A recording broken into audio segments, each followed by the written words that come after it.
藩领，但我们还是禁卫军将士加强防守。至于那就好。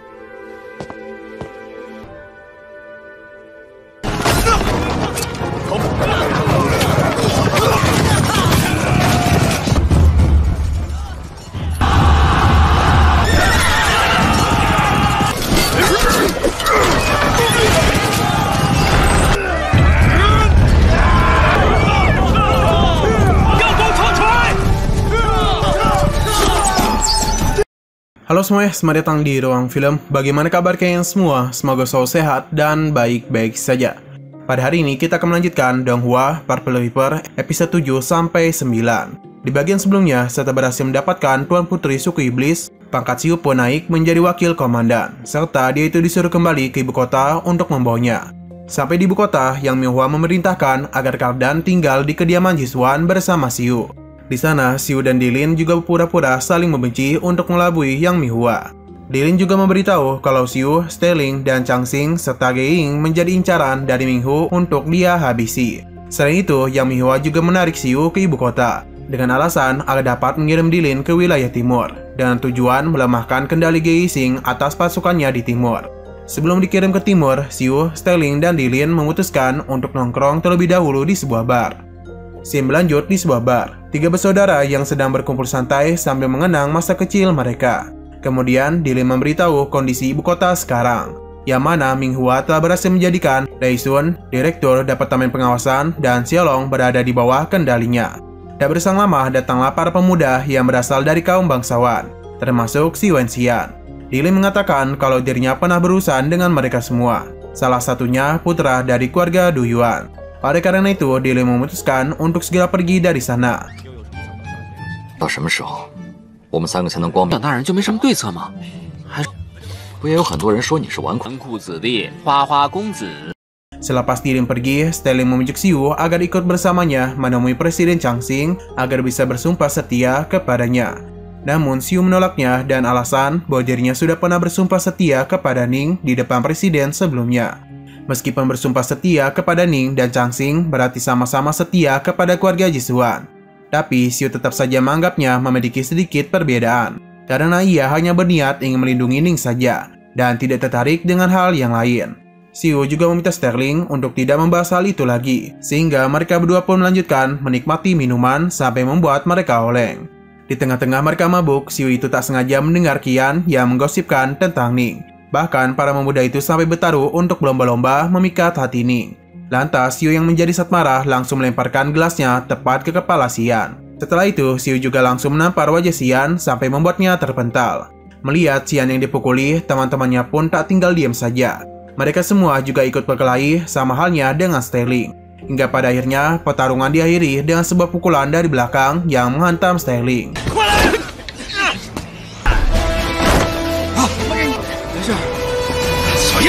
Singkat waktu, Xiu dan Sterling ditemukan di selokan pembuangan dan dianggap telah tewas oleh para petugas kota. Tak bersang lama, para petugas kota menjadi ketakutan setelah melihat Xiu dan Sterling kembali sadarkan diri. Di waktu yang sama, salah satu perwira pasukan bendera hitam bernama Dek pun tiba. Ia yang menyadari kalau dua orang yang ditemukan itu ada Xiu dan Sterling membuatnya langsung memberikan hormat. Namun Xiu dan Sterling berusaha menutupi identitasnya dan segera pergi meninggalkannya. Beberapa saat kemudian, Sterling tiba di ruangan Changxing. Changxing menanyai bagaimana situasi Xiu. Lantas Sterling menjawab kalau Xiu tidak ada kecenderungan untuk berpihak kepada Yang Minghua.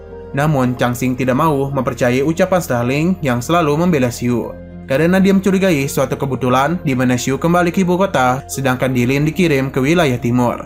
Changxing saya percaya keputusan Yang Minghua itu sebagian besar adalah untuk merebutkan kekuatan militer di timur dari Geiying.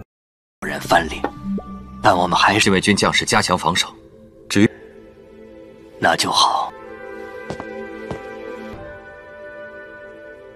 4 bulan kemudian, ibu kota diramaikan dengan sebuah berita besar mengenai ekspedisi Dilin ke suku iblis akan berakhir dengan kemenangan. Di waktu yang sama, terlihat Yang Minghua yang menaiki kereta yang sedang menemui seseorang misterius, yang mana wajahnya itu ditutupi oleh masker. Yang Minghua meminta orang itu untuk menyalin tulisan tangan Ning. Juga diberikan stempel dan sebuah segel milik Ning. Jika tugas itu dilakukan dengan lancar, Yang Minghua berjanji akan memberikannya posisi wakil komandan kepadanya. Di dalam kereta itu juga terdapat Direktur Departemen Pengawasan yakni Xiaolong. Ia sempat menyarankan dengan mengirimkan pasukan militer ke kediaman Jisuan untuk menangkap Ning. Namun Yang Mihua menolaknya karena ia sudah mengetahui kalau Chansing telah mengatur 2 squad dewan penjaga untuk menjaga kediaman Jisuan. Kemudian Yang Mihua mengatakan alih-alih mengkhawatirkan masalah Ning, Xiaolong seharusnya lebih memperhatikan orang-orang bawahnya di Departemen Pengawasan. Yang Mihua juga telah merencanakan pembunuhan kepada Ge Yixing ketika dia kembali ke ibu kota saat konferensi perwira militer. Di saat itu pula, ia akan menyuruh Dilin membawa pasukan timur kembali, yang akan menimbulkan sebuah kekacauan di wilayah timur. Sehingga jika Ge Yixing dihabisi pada saat itu juga, Xiaolong akan mengumumkan kalau Ge Yixing meninggal dalam perselisihan sipil di tentara timur. Singkat waktu, Yang Mihua datang ke ruangan Chansing, membawakan sebuah laporan mengenai kemenangan besar yang dibawa oleh Dilin saat ekspedisinya ke suku iblis. Sehingga ia mengusulkan agar Dilin dan pasukannya dipindahkan kembali ke ibu kota, dan juga diberikan sebuah hadiah. Belum sempat mengatakan sepatah kata, Yang Mihua langsung menganggap kalau Chansing menyetujui usulannya itu dan akan segera mengaturnya. Kemudian terjadi scene flashback di saat Dilin melakukan ekspedisi ke suku iblis. Terlihat banyak pasukan dari Dilin yang sedang berhadapan dengan pasukan suku iblis. Lalu Dilin memerintahkan bawahannya bernama Chopa untuk bertindak sesuai rencana, dan akhirnya pertempuran pun terjadi. Di saat pasukan iblis memulai penyerangan, pasukan Dilin langsung menggunakan sebuah jebakannya, dan dilanjutkan dengan pasukan yang melempari sebuah kapak.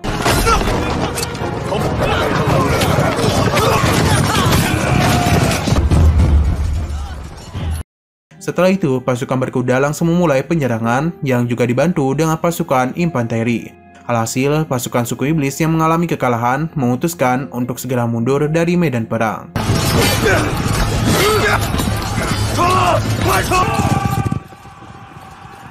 Pada malam harinya, di kamp pasukan timur Heng Chuan, keputusan Dilin untuk menyerang benteng iblis sangat ditentang oleh Lu Bo. Menurutnya, tugas Dilin hanyalah mempertahankan Heng Chuan.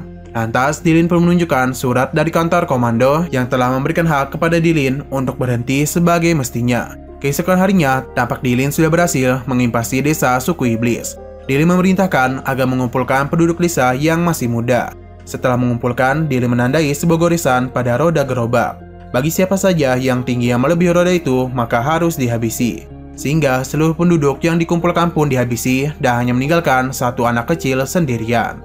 Di lain hari, di dekat sebuah kota Glonce suku iblis, terdapat camp dari pasukan Dilin. Chopa memberitahu kalau kota Glonce sangatlah berbahaya yang hanya bisa diserang dari wilayah depan saja.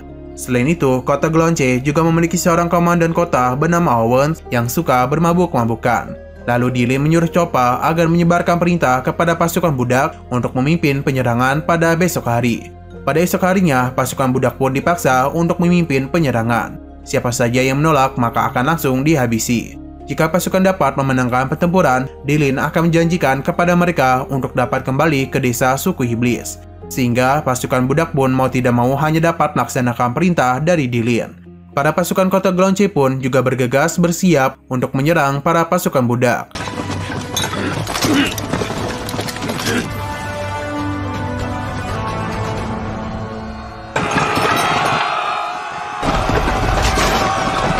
Setelah itu, Dilin memberikan komando untuk menyiapkan sebuah kereta pelontar batu. Para pasukan budak yang berhasil memasuki benteng kota langsung membuka gerbang utamanya. Kemudian, pasukan Dilin langsung menggunakan pelontar batunya yang diselimuti dengan api. Di waktu yang sama, seluruh pasukan Dilin pun memulai pergerakannya untuk menyerang kota Glonce.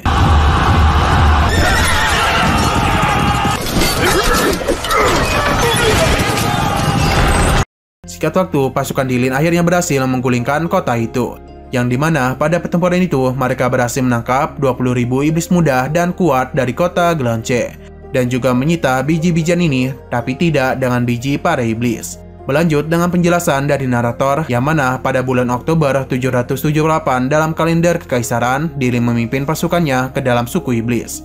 Kemanapun Dilin lewat, kota suku iblis hanya akan mendapatkan penghabisan. 2 bulan kemudian, pasukan Dilin berhasil menghapuskan 4 kota suku iblis dari peta. Bahkan, para petinggi suku iblis di kota-kota besar malah memilih untuk menyerah dan membukakan gerbang kota kepada Dilin demi bertahan hidup. Mereka juga menawarkan budak perhiasan emas dan perak kepada Dilin. Pada akhir tahun 779, pasukan Dilin membawa budak yang totalnya hampir setengah juta orang dan mereka semua tiba di kota suku iblis kedua, yakni kota Gemara. Jenderal suku iblis Yu yang menjaga kota Gemala bernama Yun Qiansu, dia mendapatkan sebuah surat dari Yang Mulia Karan berisi kalau bala bantuan akan tiba pada 7 hari lagi. Kemudian dia menghampiri Jenderal Hammer dan Jenderal Salo yang sedang berdebat. Ia mengatakan bahwa tidak punya jalan keluar selain bertarung melawan pasukan Dilin sampai mati. Karena benteng kota Gemara begitu sempurna dan juga tak akan pernah jatuh dengan mudah. Selain itu, Yang Mulia Karan telah mengirimkan jutaan bala bantuan ke kota Gemara. Jika benteng kota Gemara dapat bertahan selama 7 hari, maka itu akan menjadi nasib buruk bagi pasukan Dilin. Namun jika benteng tidak dapat bertahan selama 7 hari, maka Jenderal Yu memutuskan untuk menghancurkan seluruh kota. Di sisi lain, Dilin tiba-tiba memerintahkan agar divisi budak 1 memulai pengepungan kota Gemara. Tak lama, para budak pun langsung mulai menyerang kota Gemara, juga disusul oleh serangan pelontar api.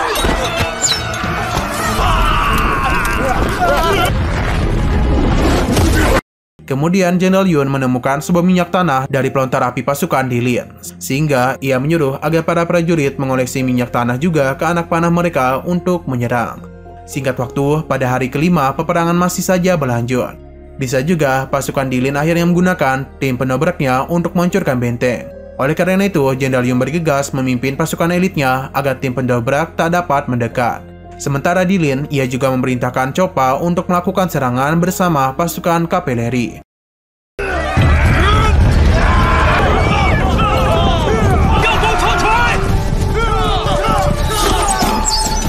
Lalu, pasukan Jenderal Yun mampu membuat alat pendorobak terbakar serta berusaha untuk menggulingkannya. Melihat hal itu, Chopa pun memerintahkan pasukan untuk melindungi alat pendobrak. Akan tetapi, pasukan Jenderal Yun berhasil menggulingkannya. Sehingga Jenderal Yun yang sempat terserang oleh Chopa segera memberikan komando untuk mundur.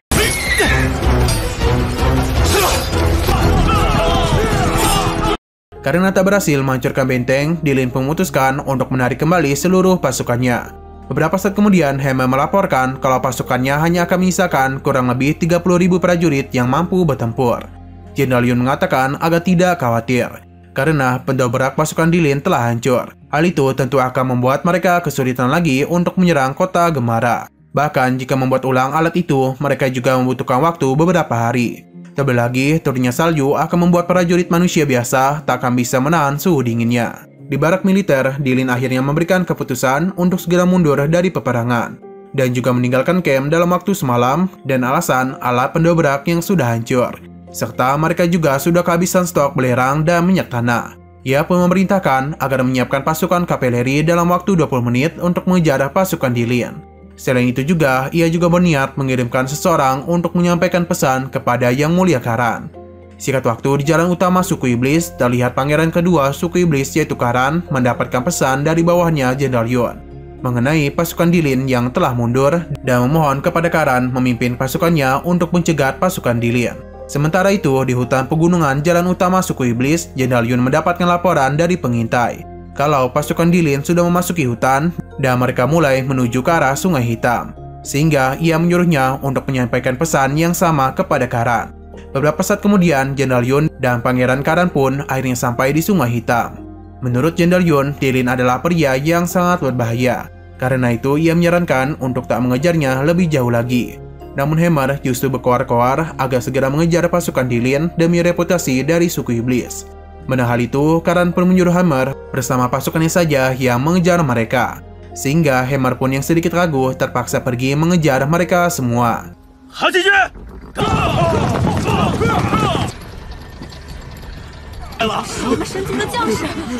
Sampainya di tengah Sungai Hitam, Hammer justru hanya menemukan sekumpulan pasukan budaknya Dilin, yang mana mereka sedang mengenakan kostum tentara Jesuan, yang mana ternyata semua ini sudah dipersiapkan oleh Dilin untuk menjebak pasukan suku iblis. Menyadari suku iblis telah masuk dalam jebakannya, Dilin bersama pasukannya yang berada tak jauh dari TKP segera menyerang mereka semua dengan sebuah pelontar. Lantas, Hammer pun bergegas untuk melarikan diri dari tempat itu.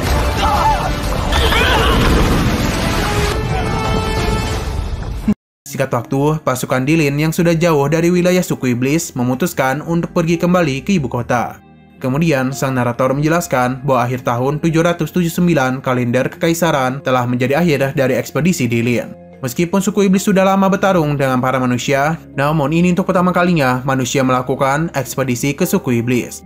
Dalam pertempuran ini, lebih dari 160.000 pasukan Dilin telah gugur, yang diantaranya adalah 110.000 pasukan budak dari suku iblis. Selain itu, pasukan suku iblis total ada lebih dari 550.000 yang menjadi korban.